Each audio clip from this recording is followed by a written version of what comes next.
I believe that right now the overwhelming majority, and when I say overwhelming majority, 218 plus Republicans realize that Kevin McCarthy needs a chance to govern, and we're going to give him a chance. So I'm not going to say there won't be one person who tries to abuse that motion, but I'm confident that McCarthy's going to be able to be given the green light to govern and to lead this conference and do the things that we told the American people we were going to do during the midterm elections. And now we shall see, right? Republicans control the House and are promising investigations into the Biden family, among other things in the new term.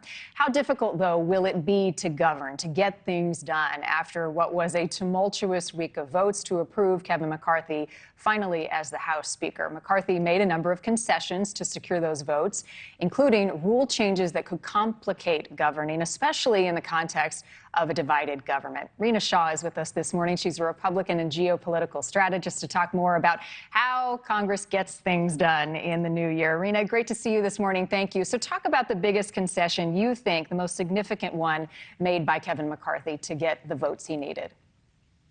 Well, last week was certainly a telling case for how Congress doesn't get things done.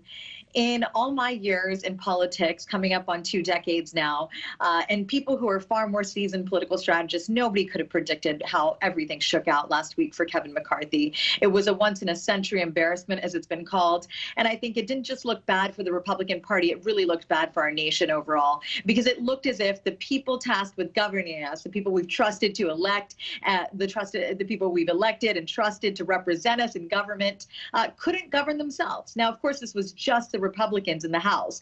This wasn't Congress writ large, and the Senate is still led by Democrats. But what this tells us is that the next 2 years could be really terrible for what we could see as legislative wins, whether it's for either side out of both chambers, or really more than anything else, could Kevin McCarthy last these 2 years? This historic deadlock wasn't just frustrating, it was bitter, and the infighting of the Republicans came to the surface in a way we've never seen before. You know, it's interesting, though, you categorize it as embarrassing, but not everybody agrees. In fact, I want people to listen to Jim Jordan over the weekend talking about the process and what we watched last week. Take a listen.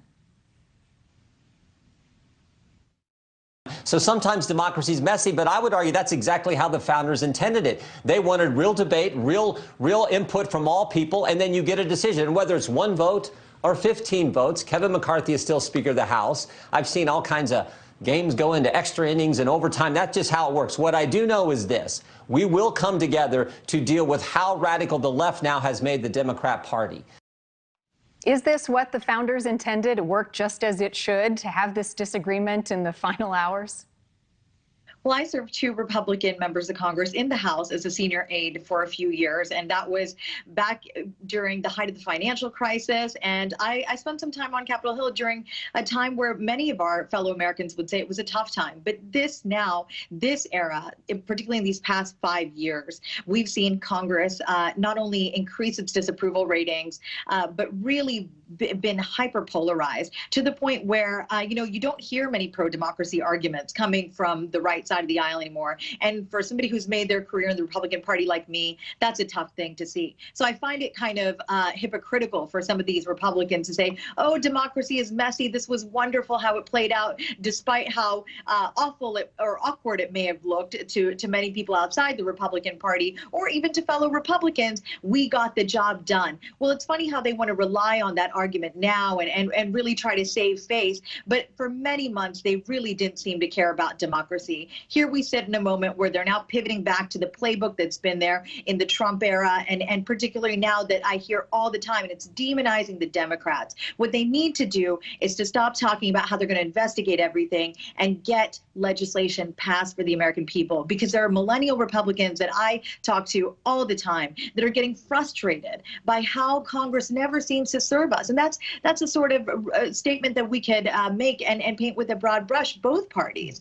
But I'm really concerned about, again, how the Republican Party chooses to lead. With some of the concessions that McCarthy made this past week in order to clinch the speakership, in particular, there were a couple that I think will complicate matters for many moderate Republicans.